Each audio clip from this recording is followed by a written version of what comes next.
You're listening to Parasearch UK Radio. News, views and reviews from the world of the paranormal from across the UK and beyond.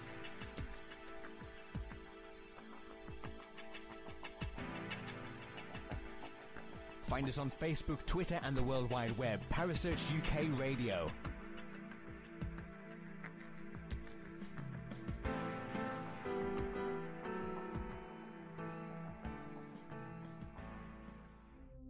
The views and opinions expressed by presenters and guests are their own and do not necessarily reflect the official policy or position of Parasearch UK Radio or its affiliates and sponsors. Listener discretion is advised. It's Monday evening, and you're listening to Jo and Gemma on the Supernaturelle Show.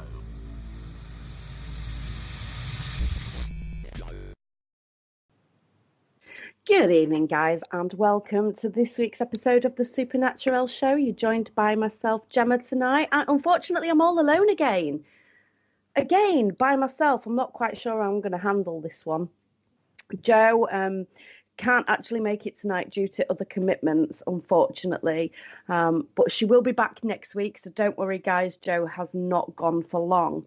So tonight's show is a special show. I've been actually really looking forward to this show for a long time now because we're joined by the beautiful Sarah Chumacero from Living Life in Full Spectrum. If you don't know much about Sarah, you will by the end of tonight, it's safe to say. Sarah, good evening. Hi, Gemma. How are you? I'm fine. How are you? Excellent. Very excited to be here. It's not actually nighttime for you, my love, is it? No. It's very early in the morning for me. Getting ready to head off to work. So poor Sarah is all the way from Australia. So the time difference is massive. So I really, really do appreciate you joining us tonight, Sarah. It must be difficult. So Sarah, let's start off with a little bit about yourself. I'm sure that people will have read your blogs. They've been around for long enough now for people to have stumbled upon them at some point, because that's exactly how I did. But I always like to get to know the person behind the blogs first. So how did the paranormal journey start for you? Well, I think my journey was probably a bit different to, I guess, the typical paranormal journey you hear from people. A lot of people will tell you that they had a paranormal experience when they were a child and it led to a lifelong journey in the paranormal. That didn't happen for me at all.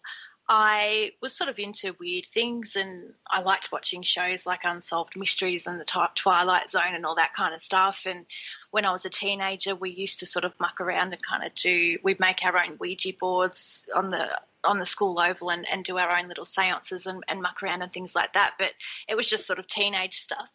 And it wasn't until I was around 21 years old that I felt that I had my first paranormal experience, which was when my grandfather passed away. And I felt his presence basically and that he was around.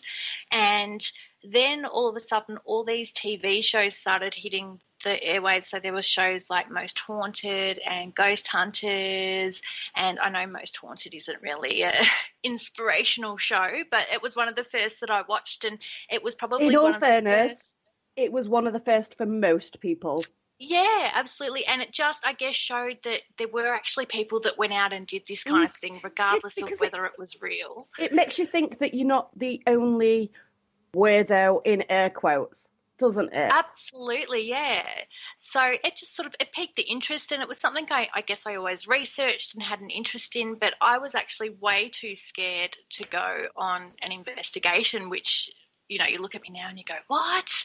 And that's exactly what I'm doing, because I can actually see you, Sarah, because we are actually doing this via Skype. So I can actually see you, and I actually just went, really? Yeah, you did.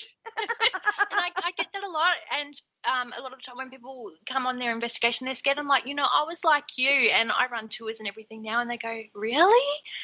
But I was, and it took I got really, really sick at one point, and I kind of got a bit of a new lease on life and thought, you know, I need to start just embracing life a bit more and stop being scared. And so my brother had been at me for a few years to do a paranormal investigation, because they were just sort of starting, venues were just sort of starting to open up that you could do these public investigations. So I went and did one, and I was absolutely petrified. And I remember being in a cell at an old jail with my husband, and he sort of was just sort of like, oh, if there's a spirit here, come over and touch Sarah. And I'm freaking out going, no, don't touch me. And I was freaking out. But enough went on, and there was enough happening and enough that I was feeling that I thought, you know what, I really think there is something out there and something to this. And I guess like most people, I got the bug. And all of a sudden, I stopped being scared, and I went every single week to a paranormal investigation. And eventually I met friends and joined a few different teams. And from that, I kind of thought, oh, okay, I want to write about it. I want to sort of document this paranormal journey. That's what I always call it, that I'm going on, and just sort of, you know, it was more to just, I guess, tell people, hey, this is sort of what it's like really being a paranormal investigator. And so I started off doing blogs sort of like topics, paranormal investigating isn't glamorous. This is what it's really like to do a 12-hour lockdown, what it's really like being a part of a team, what it's really like reviewing evidence, all that kind of stuff. And eventually it kind of evolved into what it is now, where it's just sort of anything and everything to do with the paranormal, general topics, bit of history, bit of things about equipment. And one of my favourite areas of the blog is a series I called Stuff Paranormal Investigators Need to Know, which sort of looks at more the rational side and what things could be, but also explores the spiritual side as well. And I guess just shows all the different options, and then a person can have a look and say, oh, okay, well, I had this experience. This is what it could be spiritually. This is what it could be naturally. What do I think happened on that occasion? And that's probably one of my favourites. And from there, I started with my brother. We run tours out of a little place called Black Rock House.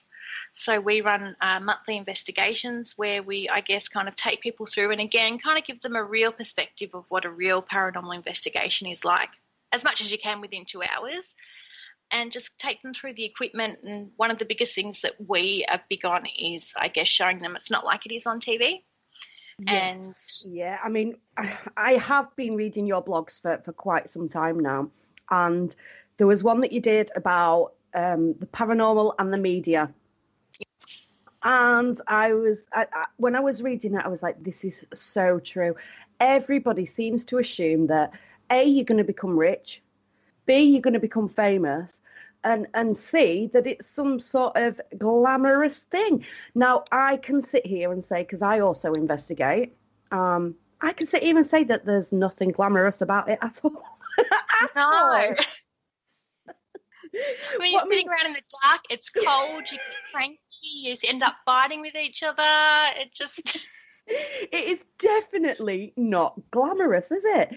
It's not, like you say, you know, you are sitting in dark rooms, and sometimes, I mean, when you do your tours, like you say, they're 2-hour tours. But when you go out and do a full investigation, it can be up to 12 hours. I've done 48-hour lockdowns in places, and being stuck in somewhere for 48 hours, you go a little bit stir crazy. Yeah, you would, definitely. 12 hours is bad enough. By the end of a 12-hour investigation, you are getting a bit like, oh, come on, just get me out of here now. Especially if, and this happens quite often with the paranormal world, if you get nothing happening at all. Yeah, it can be boring. Cold, boring, and frustrating. Yeah, absolutely. You know, but yet and going back to what you're saying about the media, it's all sensationalized. So yes. They might have filmed 14, 15 hours of footage, but all you're seeing is what's being condensed into an hour. Yes. Which isn't the true experience of paranormal investigating.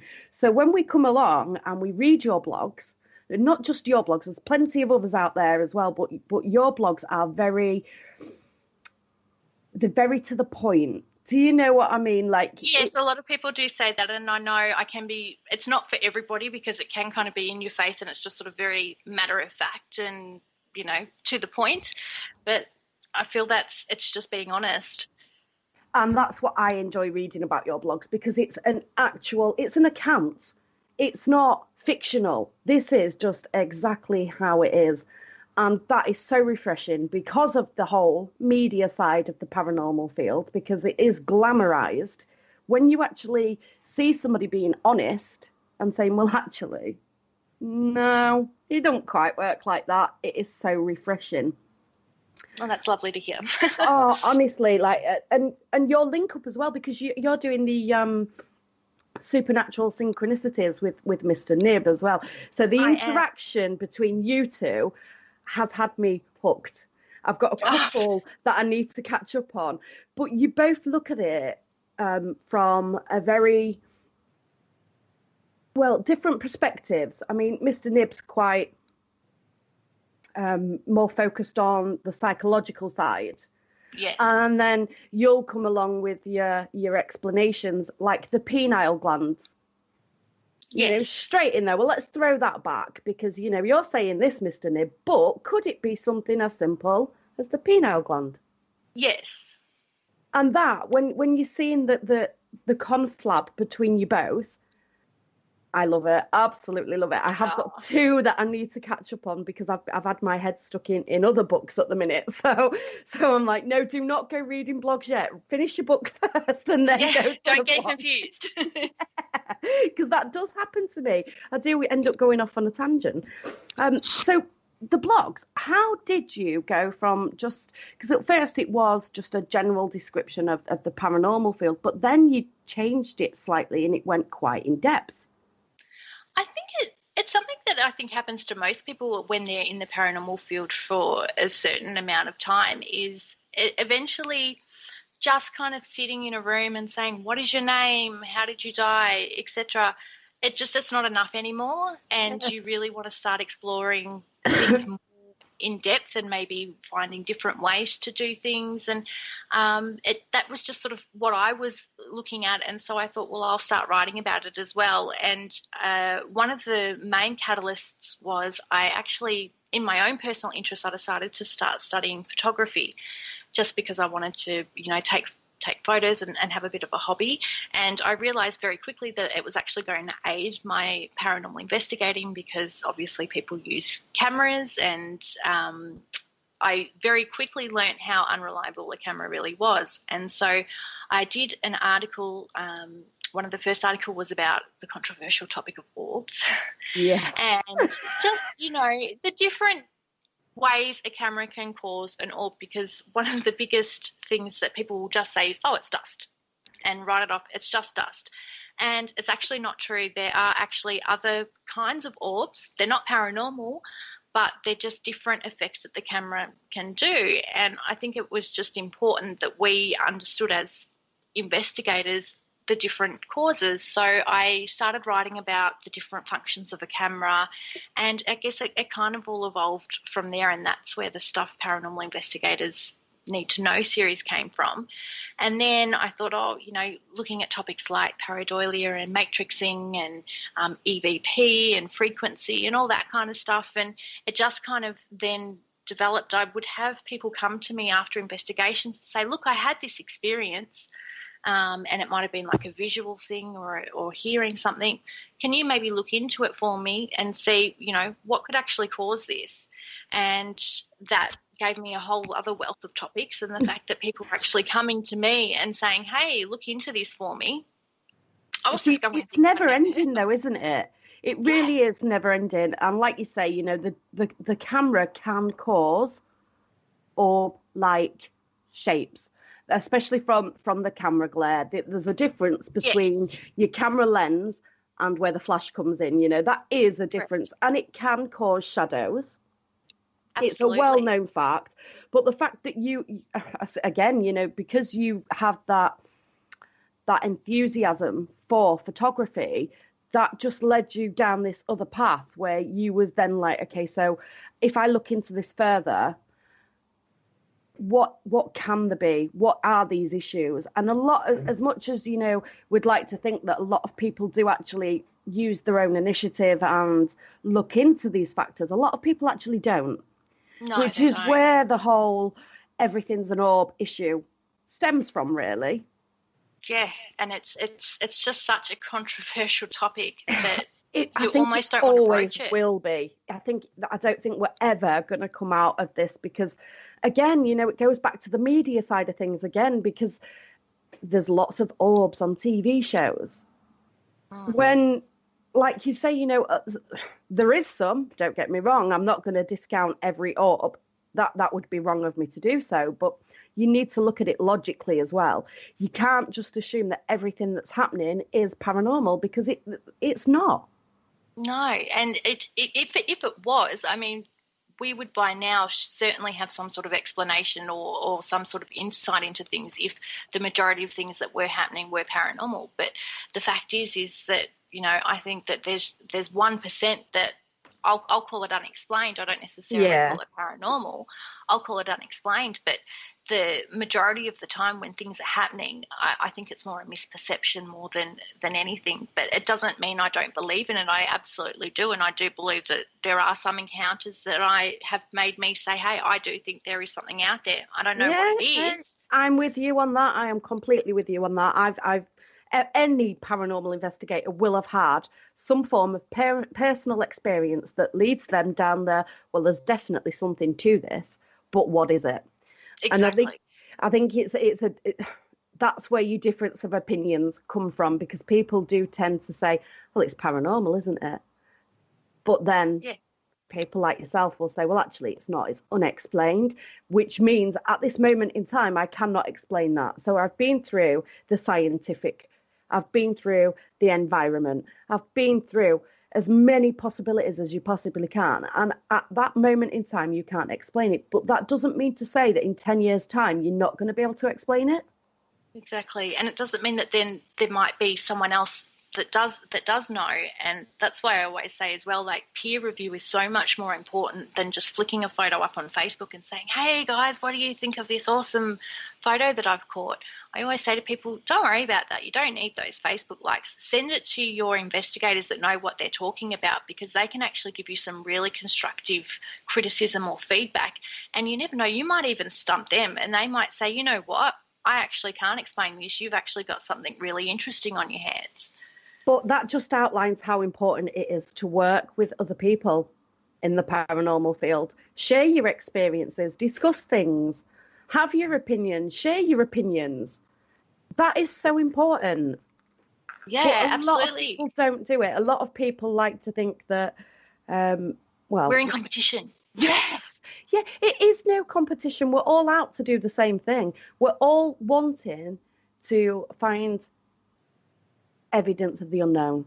We're wanting to piece it together. We're wanting to know what it's made up of, because as it currently stands, as much as we all believe in life after death, ghosts, entities, whatever you want to call them, as much as we all believe in that, there actually is no scientific proof as it stands today.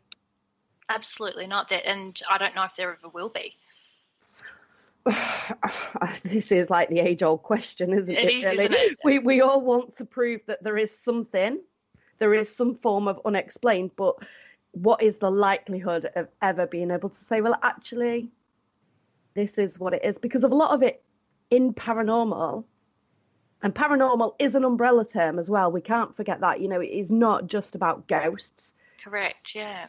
That list is endless on the other options, like ufology, cryptozoology. It just goes on and on and on and on. Are we ever going to be able to prove it?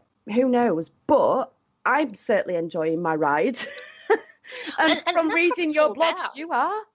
Yeah, and most people that I speak to as well, and it's the difference in what we talk about is what people's intentions are and things like that. Most people aren't out there to prove to the world that there is some kind of existence of life after death.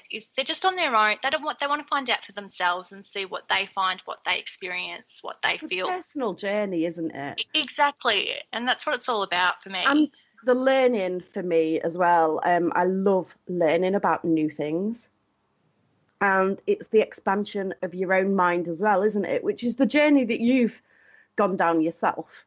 Yeah, there's things that you never thought you would end up looking into. I mean, I never thought I'd be looking into psychology and things like that, which is a massive part of the paranormal.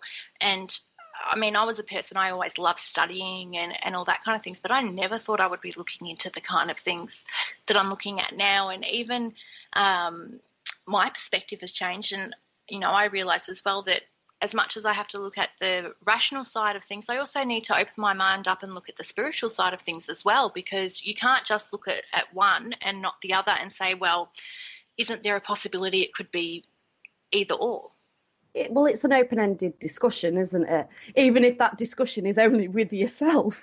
Yeah, exactly. Which brings you into the psychology factor anyway, because you're having this whole conversation with yourself, It sounds... That's what paranormal investigating is, isn't it? It sounds crazy, doesn't it? But it's so interesting as well. I mean, I also know that you did a result. That's not quite right. You did a survey, didn't you? Yes. On paranormal research. Yeah, I did a survey just looking at what people's belief systems were. And I did expect a certain kind of bias in some areas, because I knew that the people that follow my blog obviously believe in the paranormal in some sort of way. So I was expecting such high results with that. But what I found is that I found people were quite, I guess, kind of in some ways closed-minded into the areas of the paranormal that they did believe, and they were very much, oh, yes, I believe in ghosts, but, oh, aliens, no. No way. I can't possibly believe in aliens and UFOs. No, or Yowies and Bigfoot, got a really low score. And I found all that kind of thing quite surprising, and I thought, well, how can you say that this exists but this doesn't? And I guess when you look at the crypto side of things, that would be more of an evolutionary kind of thing. So in some ways that's even almost more believable than what, say, an alien would be. Exactly. And I found that quite surprising. Would it be unusual for a form of, we'll call it mutation, because that's exactly what it is when you think of evolution. You're just mutating as the years go along. There's people born every day with disabilities. What's the difference between a Bigfoot and somebody with a disability? It's still that possibility, and the percentage is still, no, not the percentage. Where am I going with this? Well, we had dinosaurs. There's scientific proof that there were dinosaurs. Exactly. So how could a Bigfoot not be possible, but yet a ghost can? Yeah, and that's I guess what surprised me, and that was the biggest learning that I had from that survey, was how, I guess, sort of one-sided some people were with their beliefs. And I do understand as well it was difficult with the questions, and a lot of people did bring up the point that it only allowed me to give yes or no answers. And I guess a lot of people, particularly when you say, do ghosts exist, a lot of people say, well, yes, I believe they do, but I don't necessarily believe they're what people think they are. So It's more, the phenomena surrounding, I guess, ghosts and spirits is there, but I don't think that they're what people think they are. And I guess the survey didn't allow that, and some people didn't really know how to answer in that way. So I do have to acknowledge that. Yeah, you see, I would be a bit like that as well, filling it in, do I believe? Yes, I do. Do I think that, like you say, is it what everybody thinks it is? Who am I to say that? Yeah. I can't possibly say. I've got no proof to back up what I'm saying when it comes to that question. It is, again, personal experience, which a lot, like we said, a lot of paranormal is personal experience, whether it comes from the ghost side of things and even the UFO. Yeah. A lot of people have said that they've experienced, like, I'm reading Mothman prophecies at the minute. Oh, you've been talking to Ashley. Yeah. I'm doing a study at the minute, and I'm doing a comparison between 3 different types of hauntings. Okay. So that's where it stemmed from, really. And the radiation burns in the eyes, there's definitely been something to cause that. Yeah. But was it a UFO? UFOs, it's not an area that I have studied extensively, but it's something that I'm definitely open to. And the number of, experiences that people have, and a lot of people come to me as well, and they actually believe, that ghosts or spirits or whatever it is that we're communicating with. Other people actually believe there's some kind of higher being or some kind of, alien being, and we can't discount that. How are we to say, no, not. That's impossible. It's the spirit of, a demon or the spirit of someone that lived. It can't possibly be an alien. Like, you have to be open to these possibilities. How can you discount it straight off the bat? How can you discount the fact that it could be a higher being? You can't. It's impossible. If you're going to sit there and say that you're having some form of intelligent response, is it against belief that it could be from a higher form?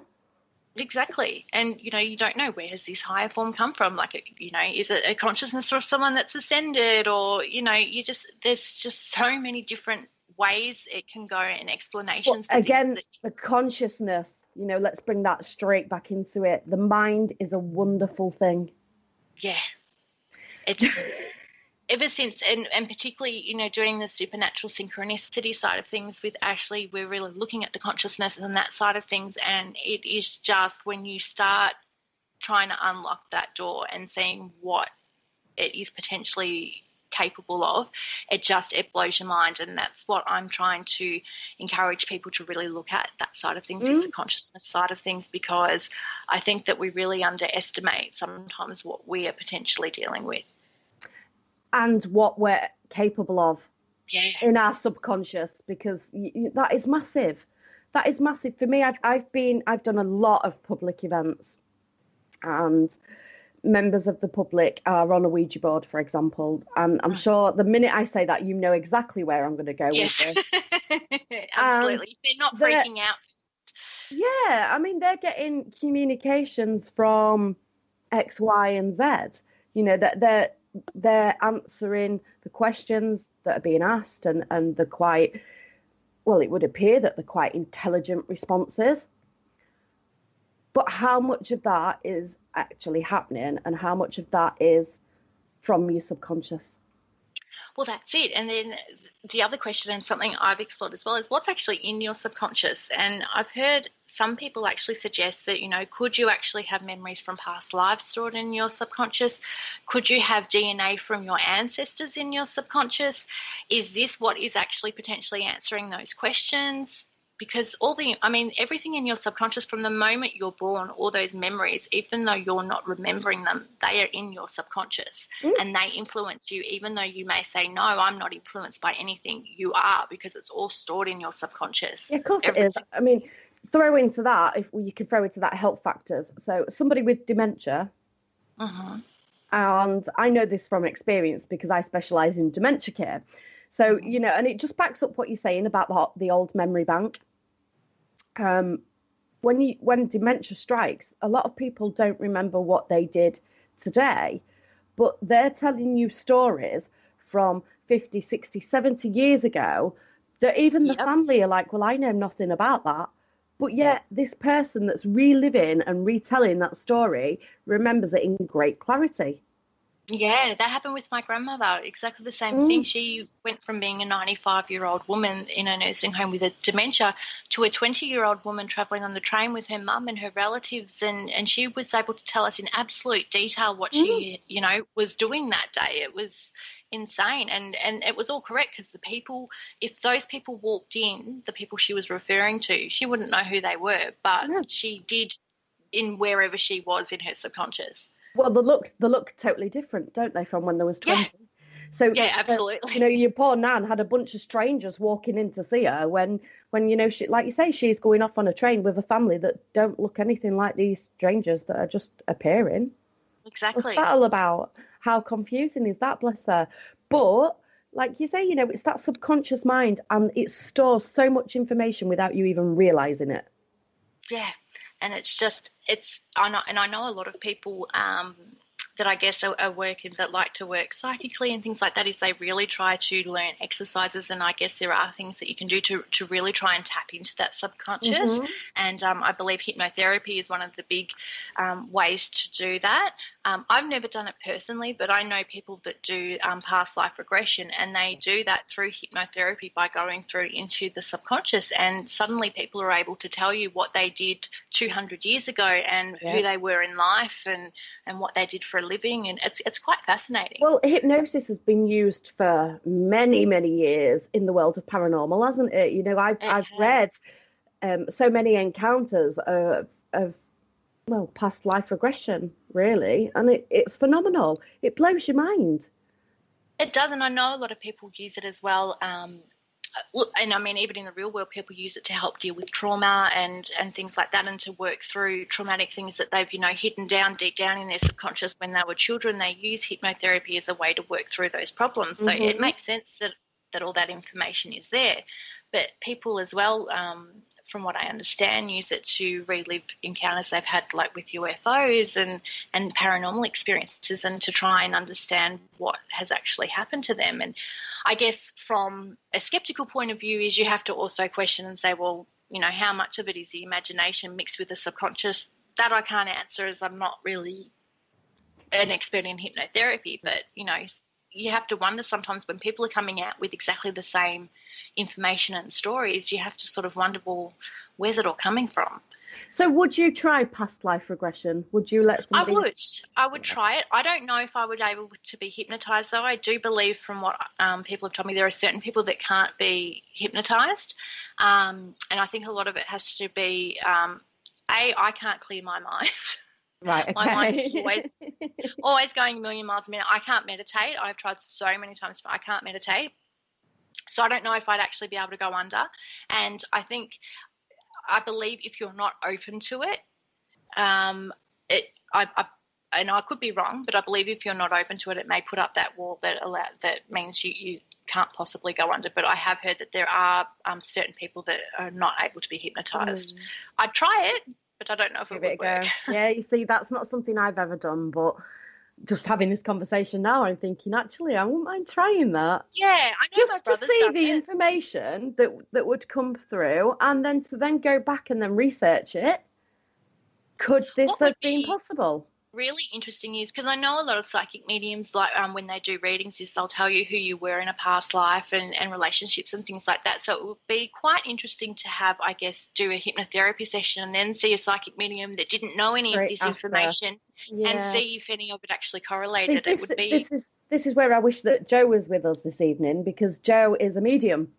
Okay. So that would have been really fascinating, she would have been able to get her input on that, her take on she's got that ability. But then, in saying that, as well as I know Jo, she is a medium, but she doesn't automatically assume that everything she's getting is paranormally related, or she is open, and she will say, not everything is guaranteed. Yeah, I suppose it's how they process the information. And I do know there are the psychic mediums that I know, and I know they won't do readings on like their friends, for example, because they'll say, look, I know about your life, so I don't know how much I'm receiving is me just making these connections to what's actually coming through for you. And so I respect that as well, because they're being honest and saying, well, I'm not going to give you the best reading because I could actually be coming up with stuff that I'm just making up. Yeah. I mean, I know when I've had readings before, I've booked in the most random of names. So the person that I'm off to see actually has no idea who I am. Yeah. And research that name that I've just made up all you want. It's nothing that comes through for that person is going to relate to me. And I've been to a few where I've not been able to take anything from that reading. But then I've been to a couple of others that have actually said, well, actually, that's not your name, is it? And it's like, at that point, you're like, okay. There were, I had with the lovely Kerry the other night, I won a competition and Kerry did a reading on me. I was so jealous because I couldn't enter. It was a great reading, and I said to Kerry, I said, sometimes I can be a bit hard to read and skeptical, and there were a couple of things she told me that I knew there's no way she could have known. It's not stuff that's on social media, it's not stuff that that she knows about me, and there was she was giving me specific things, and I said to her, I'm like, you kind of got me there, because there's no way that you would actually know that. Like, there's very few people in my life that know these little things. Impossible. Exactly. When you get things like that, though, you're just speechless. You are. Yeah. I mean, when I first met Jo, and I'd not even met Jo face to face at this point, we're just chatting on the phone. Nothing at all related to a reading or anything like that. It was purely by chance that I'd seen something on Facebook and I'd contacted Jo because, you know, I am that sort of person. If I see something and I think that a person's got a right to know, I will just contact them and say, read into this however you want. This is what I've seen. Thought you'd want to know. Yeah. End of. You know, that's just who I am. And then Jo said, shall we swap numbers? We swapped numbers. We was on the phone that night discussing the initial situation. But then we was on the phone for about 10 hours. We just connected straight away. That's amazing when that happens. While we was on the phone, she said to me, and like your situation with Kerry giving you your reading, you know, Kerry, there's no way she could have known that. Well, it is noted on my Facebook that I work in residential care homes, nursing homes, dementia homes, etc. Yeah. So it is noted that I work in the care sector. But Jo was coming up with information about specific clients that I used to look after, and she was telling me their room numbers, the first names, and the little bits of help that I would give them, like, just, this isn't a proper example, but putting a newspaper right next to the bed so they could just grab it, whereas a lot of people would overlook that. I was like, well, that person can't move much, so if I put that there, they're just going to be able to reach it. Yeah. Give them their independence, sort of thing. And when she was coming out with this information, I was like, how on earth can you know that? Yeah. That is impossible. Because, I mean, even, you know, if someone was going to look into, like, the records, they're not going to give out those person's records and room numbers and things like that. Like, she can't get that information. So that's You're not going to get that anywhere. And she even brought up a room. In the first ever care facility that I worked in, there was a room that nobody would go into because it was haunted. Now, bearing in mind, I was 18 at this point. So it was like, well, I'm going to go in there. As you do. But I am one of those people, if there's a big red button and somebody tells me not to push it, I'm going to want to push it. Well, that's what happens. The minute somebody says to me, you can't do that, I instantly want to do it. It's like, well, why? And that's how my mind works. Why? What is the issue? But is it paranormal? Is it haunted? Is it just your head? Is it just because that room's not used that often that it feels colder in there to the rest of the building? Because I would expect that anyway. Yeah, maybe they just need to open up a window. There's, you know. But in all fairness, after working in that place for 4 years, I totally see why nobody would go in there. So I took that back after about 3 weeks of working there. I was like, okay, yeah, nobody wants. I hear that a lot, though, about those kind of like hospitals and nursing homes. And I know a lot of people that work in the medical sector, and they all have so many different stories about, you know. It's never ending. Really is never ending. Yeah. It's crazy. My last home that I worked in, it used to be a maternity hospital, and it was a maternity hospital for 100 years. So there would have been lots of deaths on that land. And then they knocked the building down and rebuilt my care facility on that land. And it was crazy. Yeah, it would be. It was just never ending. But especially with the clients from the care facilities, they would often give you tales. I'm saying tales. Who am I to say whether it was a tale or if it was factual, about events that had happened to them specifically during the night, which then led me on to sleep paralysis and lucid dreaming. Because again, I've read your blogs. I know that you've also touched on that. So how much can we take from people and their reports of sleep paralysis, for example? It's such a hard one because there is that scientific explanation as to why sleep paralysis happens. But and it's something I've suffered with a lot through my life. And I had an episode 3-4 nights ago, like just that recently. So I hadn't had one for quite a while actually. But and I know what the triggers are, and I know almost I talk myself into having them sometimes, especially if I've had one recently and I'm like, I'm going to have one tonight and I don't want to fall asleep because it's going to happen, and, you know, that's when it will always happen. So how does it feel from a sleep paralysis? Because I didn't know that you actually had them personally. Yeah, it's awful. So the way that will happen to me is I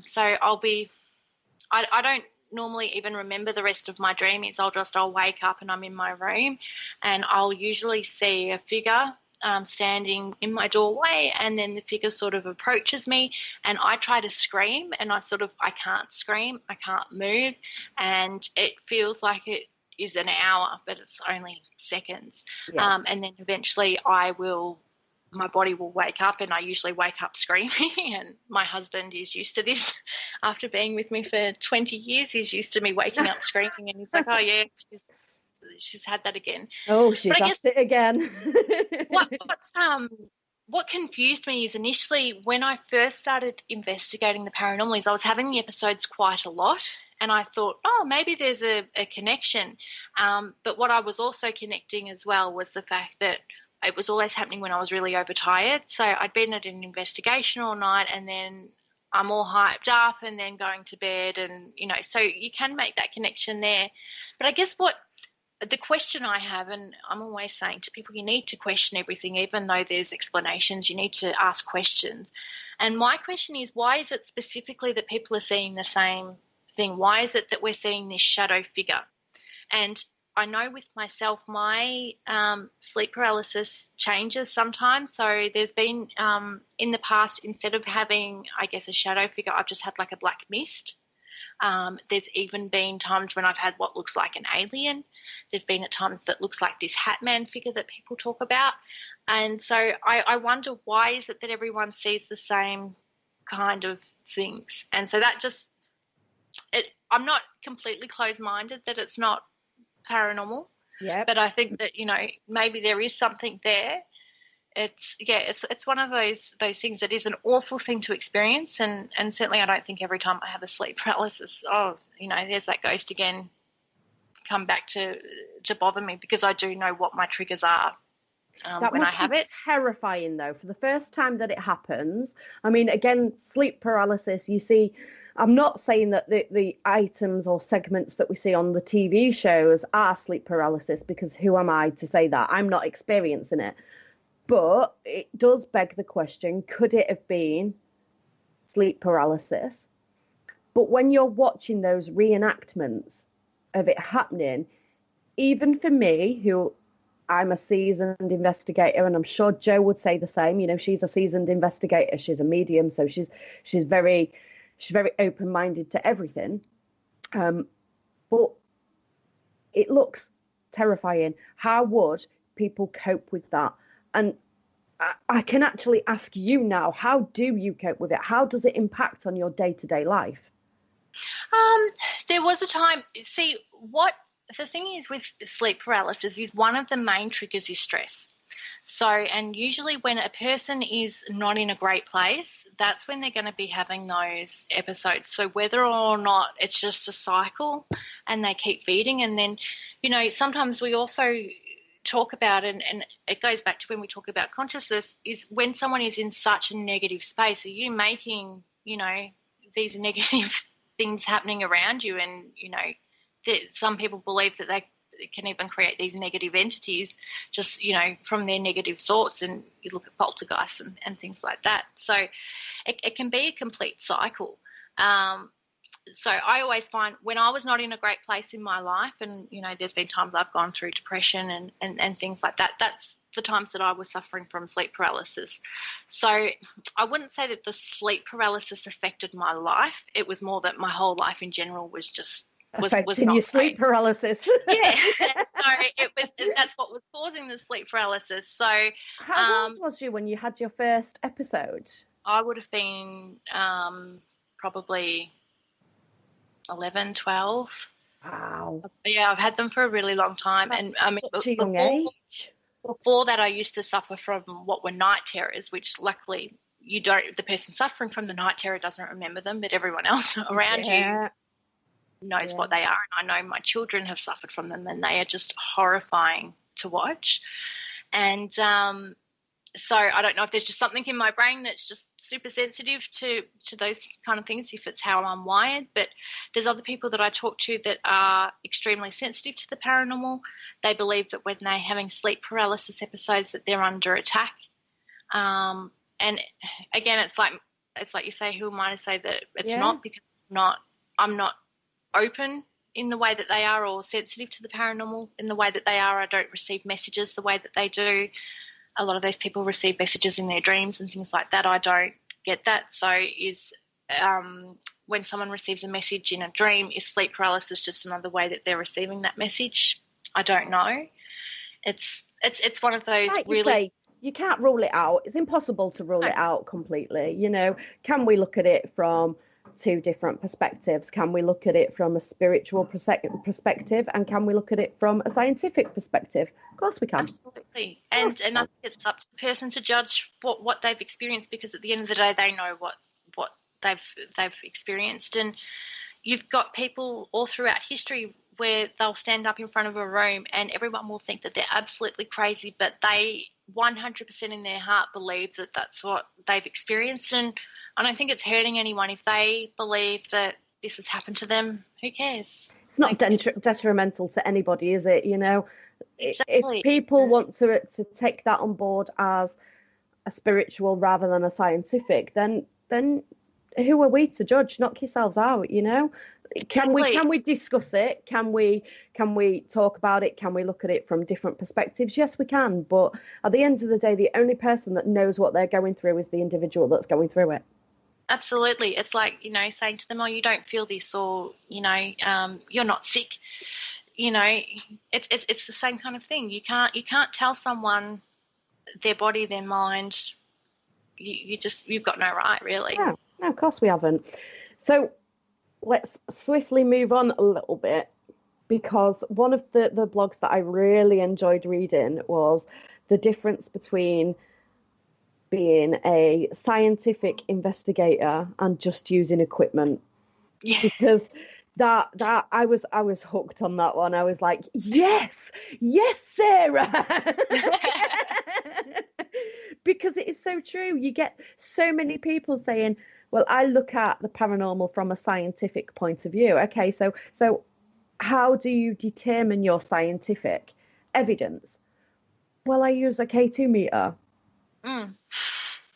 I use a REM pod. Well, that's not specifically scientific, is it? And you know what? I was guilty of it. A few years ago, everyone is. I take a scientific approach to investigating the paranormal, and that's what I thought it meant, because I've got all the gadgets.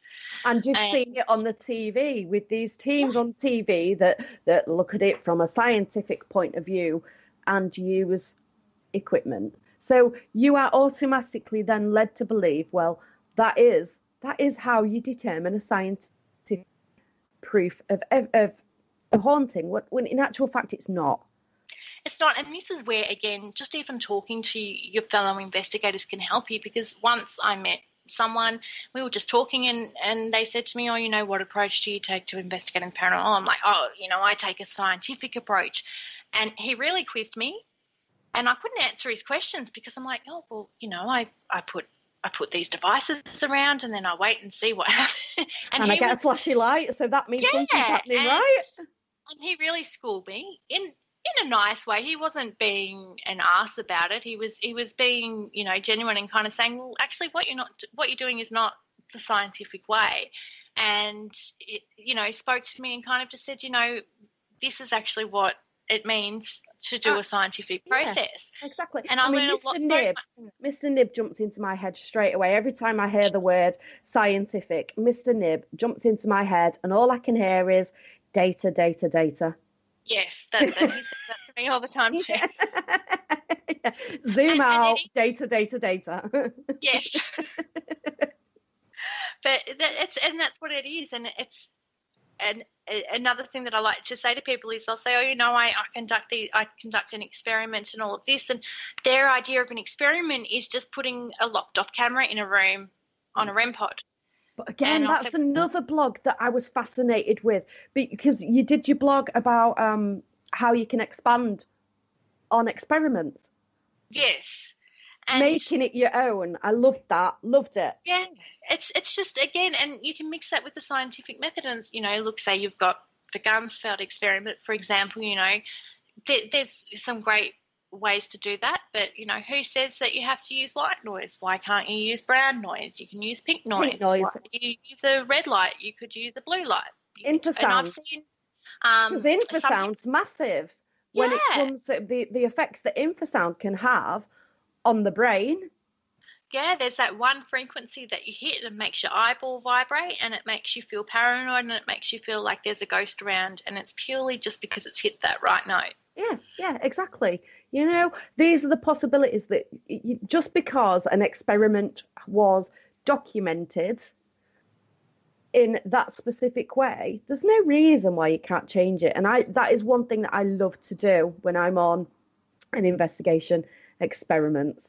I love experiments. It's my favorite. And I change things all the time, and I'm like, let's take that out, let's put that in, let's do this, let's do that. Some of it can be quite mean. Yeah, I mean, that's what I love about doing public investigations, because every week I've got guinea pigs and every week they come in and sometimes they have no idea what I'm doing, and sometimes I'll be like, oh, you know, write this on a piece of paper, and then we'll get in a room and I'm like, all right, now we're all going to try and psychically project these words onto, and they all look at me like, what? And I'm like, I promise there's a purpose to this. Yeah, I am actually going somewhere with it. Just and run with it. People and they'll ask me and I'll say, look, this is what I'm looking to achieve and what I'm trying to get from them. They're going, oh, wow, okay, that's I never thought of it that way before, or how to look at that. Bringing telepathically, I can't say that word at all. Telepathically. Thank you. It's bringing it into it, isn't it? Yeah, and just trying something different and saying, you know, well, could this happen? Let's actually, you know, do a process. And I try to drum into people that doing the experiment is not just doing it once.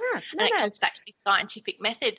You know, you look at something like the Philip experiment, and it was over a year before they got any kind of results. They met once a week for a year and got nothing.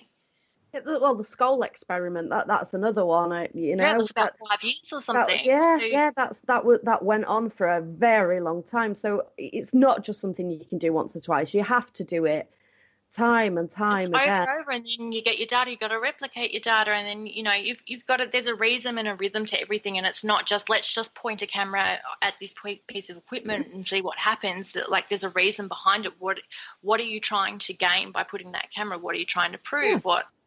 There's a whole point to it, and I guess because of the way TV used to, and where the paranormal community itself is becoming quite cynical and aware of, you know, things being fake and embellished and all of that. If you're coming there and saying, okay, well, I've done this and these are the steps I've taken and all of this, they're going to look at your, I don't like using the word evidence, but they're going to look at your data with a bit more of an open mind, knowing that you've gone into it and doing it the proper way, instead of just going in all loosely and saying, oh, we'll just see what happens. Yeah, you can't do that. You have to look at it, and research is key. Yeah, if you're going to do an experiment, for example, research it. Research that experiment. Don't just go on what you've heard from one person. Actually look into it, and then use that information that you've got from the research appropriately. Yeah, and I mean, I always say, even when it comes down to equipment or experiments, is try it for yourself, just because it might sound, you know, you look at something like the Garmsfeld experiment, you think, oh, geez, you know, that's just, someone's just going to be hallucinating. Actually try it for yourself. Yeah. And then you go, okay, well, maybe if I change this way, this will either prove or disprove that a person's hallucinating, or, you know, you can make it your own and end up you're looking for your own answers. Yeah. And even with a piece of equipment, like some people say, oh, spirit boxes are rubbish or whatever. A lot of the time they actually haven't used one in depth.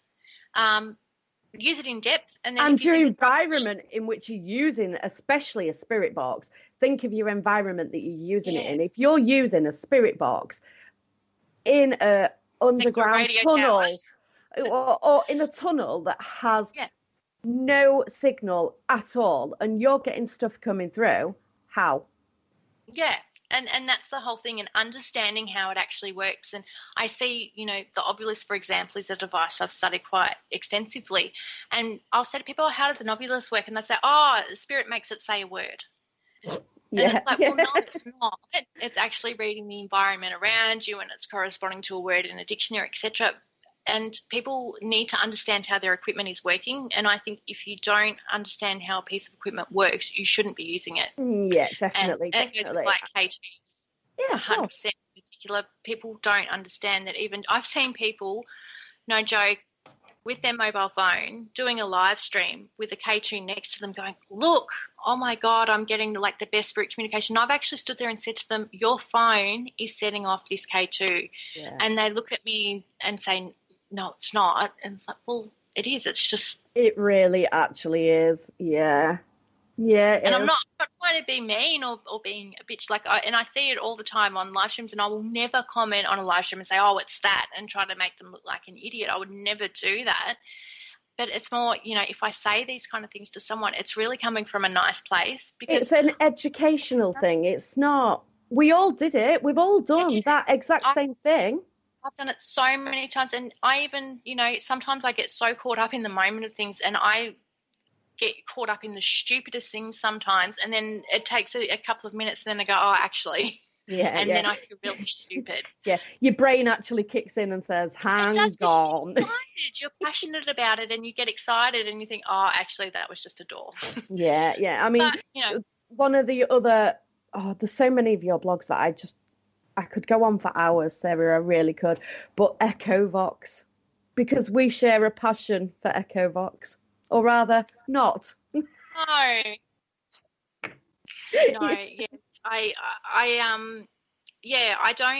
haven't used it extensively, but I can't get my head around it. Just the fact that it records you and then spits the words back out to you.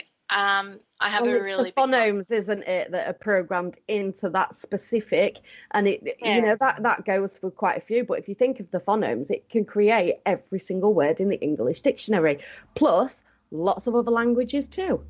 Yeah, and then you've got this audio pareidolia, and I know even in the Ovilus it's got a phonetic mode, and so you put it in, and it always says, and the way it comes up and it always says like ch, ch, and people are like, oh, it's saying chair, and it's not. It's just because it's making these phenoms, and your brain is interpreting them, and people are always coming out with the same words, and it's that audio pareidolia side of things, and it's really playing with your ears. And that's why, like, when I say, when you're looking at EVP, for example, unless it is so clear, like you and I talking, I won't even try and listen to it, because I don't see the point. And when you've got 5 different people saying, oh, it says cat, no, it says dog, no, it says power chair. of suggestion there, isn't it?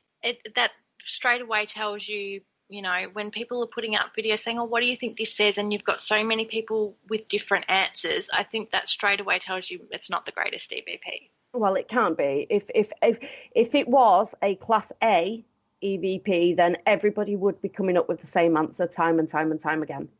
Exactly. It would be up for discussion, would it? Yeah, and that's what I do believe they're out there, because I have heard people have shown them to me, and they're people I trust. They're not people that would just say, oh, I've got this. I have heard ones that have been faked as well. Yeah. But these are coming from sources that I trust, and when they say, no, there was no one in the room and this is what's come through, and it just has that sound to it. Especially if you see it live as well. Yes. If you're there, you're hearing it, you're seeing it live, especially like with radios, Marcello Bacci. Yes. He was a well-known medium.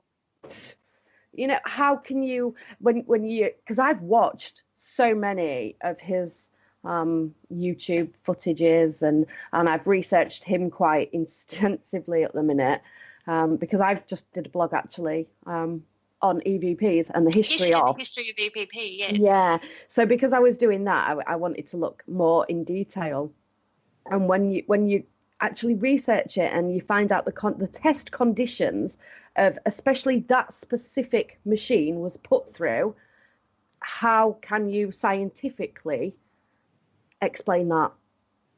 And I mean, one of his methods that I know my brother and I have been quite fascinated with, and because my brother's done a lot of research on him as well, is just the fact that he could, again, it's using this power of the mind, is he would focus on someone and say, okay, I'll say Nikola Tesla just as an example, and he'd say, if I focus on him enough, he is going to come through. And it again is, who knows if it is Nikola Tesla coming through, if he's just, making that happen. But whatever it was getting results. Yeah, and when you think like the test conditions, they'd taken out every single component of that radio that brings the radio waves through. So technically, he shouldn't have been receiving any voices through that at all. Yeah. It just, it blows the mind. I mean, was it Tesla? Don't know, but somebody was there. Yeah, it was something. There was something coming through, and I've used similar technologies, and I've used like a Tesla Spirit Radio, which it just comes through as static, and I've sat there for hours and nothing has come through. Yet he was using something similar, and you're getting the voices come through. So it can happen, but it also shows equally how much that it can't as well. Yeah, but him specifically, he had so many tests on that it was unreal. I don't think you can particularly doubt that method. No, and I think anyone like listening that hasn't seen, and I know the YouTube videos that you're talking about, really have to go have a look. And I know they can be hard to watch because they're from like the 70s, but just dig deep and watch. It can be a bit difficult, particularly getting through the first part, but it is really fascinating, and just the way that he worked is just amazing. It's crazy. It's so fascinating. Like the whole thing just grips me. It really does grip me, but there's still so much to learn and still so much to improve on, not just in the field itself, but personally. And I think for me, always try and improve. Always look at things objectively would be the only advice that I could give to anybody just starting out in the paranormal field. I think so. And I think one of the big ones, and I always say, is being true to yourself as well, and your beliefs. And your beliefs are going to change. My beliefs have changed so many times, and they probably will again. Yeah. And you're not out the woods yet. One of the hardest things can be as well is when you're investigating with other people, and say, you could be investigating with people. One of the things I struggled with in the past was, because I am quite a rational person, there were people that were quite spiritual. And so sometimes we would clash because I couldn't see what they were seeing. I couldn't feel what they were feeling. And I was looking for either validation in my data to see. And if I was saying, there's nothing there, they would take it that, perhaps I'm doubting their abilities and things like that. And it caused, sort of rifts and things like that. And it's not intentional, but sometimes you have to make sure that you're going on your journey and you're looking for your answers and not being influenced by others for their purposes. And I did struggle with that in the past. And there was times when I was kind of led down this spiritual path that I didn't want to be on. And it was more that I just didn't know how to speak up. You've got to find that voice, because at the end of the day, it costs a lot of money to do this kind of stuff. Oh, yes. You're spending time away from your family and your friends, and, we all work full-time jobs and things like that. So it's on the weekends. You have to enjoy it. And so if you're not enjoying it and doing it the way you want to do it, why are you that point you need to question, don't you? You do. You need to question why you're putting yourself in that situation. If you've not got a passion for it, don't do it. And that's where I find, a lot of the trolls and things online and keyboard warriors can come out. And I think a lot of the negativity is that they're just so either fed up with the field or they just don't love it anymore, that they just become so cynical of everything and they just blindsided. Yeah. I mean, don't get me wrong. I mean, I'm not a born writer. Reading your blog, Sarah, you're definitely a born writer. Thank you. I think it comes so naturally to you. Whereas I'm not like that. So I find it so difficult to sit and write a blog. But in doing so, it's increasing my knowledge it's a challenge and it's a learning process. And I think that everybody at some point needs to go through that sort of journey. Yeah, I agree, and I encourage lots of people. There's other people and I'm like, start a blog. It's not competition. Like, you know, get your thoughts down, and I'm like, even if it's just for yourself and you're writing a journal or a memoir or something, you know, something to look back on. You can see how much you've grown through this, you know, journey or whatever you want to call it, and you end up, you know, again, like we were talking about before, you're looking into areas you never thought that you would be looking into, and you're challenging yourself. And, you know, what I love the most about doing my blog is, yes, I do love writing. And, I mean, I studied journalism and I'd always wanted to be in media and stuff, so it makes sense for me to be writing. But it feeds my soul. And so I bring that in with my passion of the paranormal. So everyone's got sort of different kinds of passions, and I feel that there are ways you can combine that with the paranormal field. And a lot of that, whether it's working spiritually or, you know, writing, doing radio, being creative. There's a lot of people that make creative content because they love doing that. Like, there's a lot that you can do it, and I feel like if it feeds your soul, it comes across that way, and that's what people resonate with. Well, it definitely comes across with your blogs. And unfortunately, Sarah, we are right out of time. I could talk to you for hours. We could, couldn't we? Yeah, I can't believe that hour's gone so quick. It has. I will pop the link into the chat room so that people that haven't seen your blogs can go and check them out. They are definitely worth a read, without a doubt. Once you read one, you're hooked. Oh, thank you. Thank you so much for joining me tonight, Sarah. It's been an absolute pleasure. Thank you so much for having me. I'll speak to you very soon, my love. For everybody listening tonight, thank you so much for joining us in the chat room. Thank you for listening in, as always. If you miss any shows on the Parasearch network, pop over to YouTube or Spreaker, where you can catch every single show that has been done. Don't forget to click like, share and subscribe, guys. And from me, I will see you next week. Thank you for listening. Don't forget to join us for more shows throughout the week. Find us on Facebook, Twitter and the World Wide Web to keep up to date with all the shows right here on Parasearch Radio.